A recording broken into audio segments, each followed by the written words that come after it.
Welcome back to the podcasts. So we just finished a video answering why is this happening? And call it destiny. That's where I'm kind of hanging my hat on it. History has borne out over and over that the Tytler cycle is a reality and that it's just our turn. Now, the next question that I get asked a lot, why don't people see this? And that's a more of a philosophical discussion, but fortunately for all of us, I'm into philosophy. So we're getting into that right after this.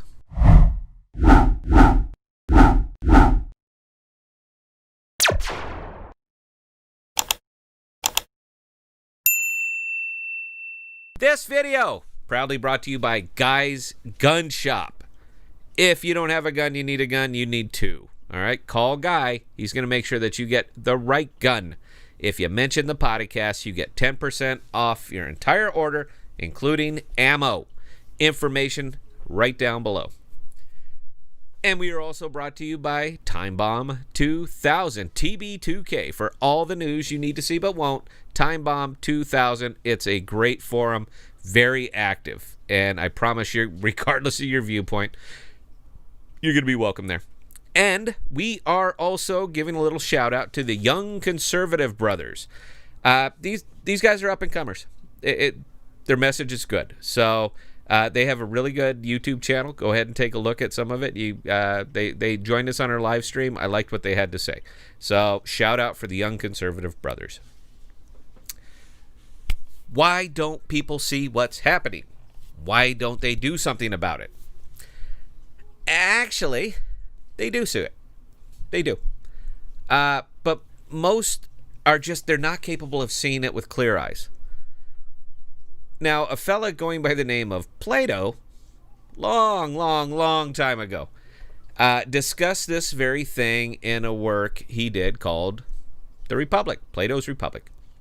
And that's free to read, by the way. So his thought, and I believe it to be dead on balls accurate, is that when a person is in charge of their own surroundings and their own reality, they're simply incapable of seeing another.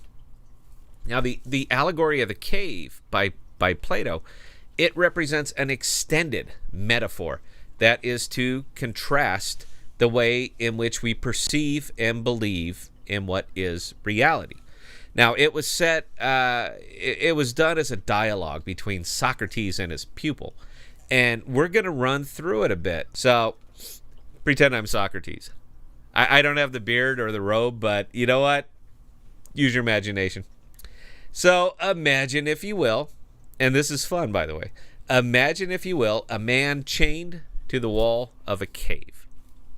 The chains, they're not heavy. They're not uncomfortable. They just restrict him from moving, from leaving. He's been here his entire life. He doesn't know anything else but the chains. When he's hungry, there's food. When he's thirsty, there's something to drink. And when he's tired, he sleeps. Now, he knows that there's other people with him, but he can't see them. And if they're talking, the echoes of the cave, they make it impossible for him to understand the words. His entire existence is just shadows on the wall in front of him. What they are, it's anyone's guess. It could be a potted plant. It could be a person carrying a book. Just use your imagination. Now, all the chain man knows is that his entire reality is on that wall. Nobody's ever told him what he's seen. He makes up his own mind what those shadows are and what they mean. And because he's comfortable there and he knows what those shadows are and what they mean, he's actually content. I mean, who wouldn't be? All right? His needs are met. Now, this is branching into idealism, but let me get there. And I'm not doing this exactly as Plato did. If you want to read The Republic, and you should, I'm not going to outdo Plato. So we have our chain man, but he is comfortable and he's in control of his entire existence. But one day, the man wakes up and finds out that his chains are gone. For the first time in his life, he's actually free. Now, what do you think he does? What would you do? For our discussion, and Plato's, the man leaves his comfort and he begins to explore. Now, he finds a tunnel. It's a long tunnel with a light at the end of it. For the first time in his life, the man sees something he has never seen before. Natural light. He feels a breeze on his face. He hears water dripping. What does he do? What would you do? Well, our man, he walks down the tunnel. And as he moves, the light at the end gets larger and larger. The breeze, it hits him harder. He sees moss. He hears something scurrying away from him. Does he keep going, or does he long for the cave? Our guy keeps going.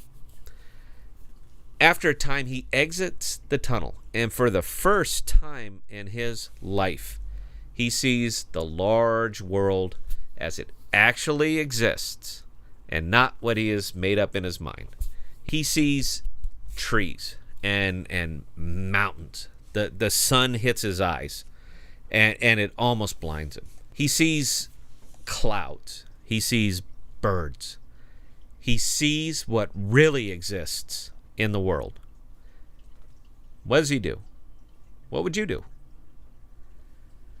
Would you believe your own lying eyes, or would you long for your safety and your comfort?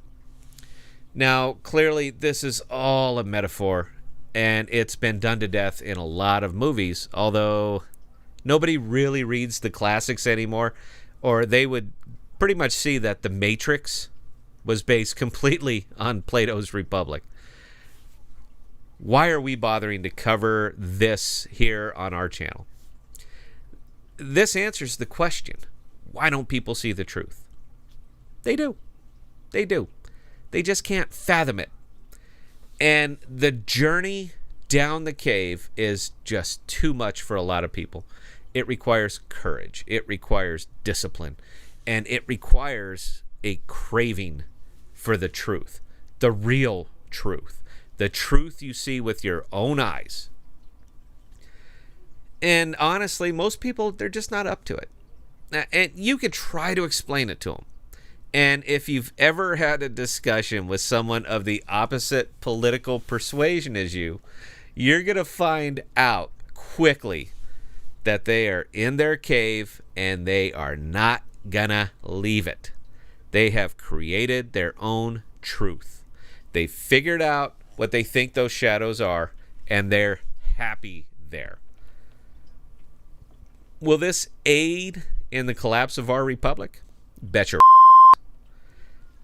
people who don't want to see the truth can be easily manipulated by people who are happy to explain things to them, and someone who doesn't want to leave his cave is going to find that he's very crowded by all the others who want to join him and see the shadows the way he sees the shadows.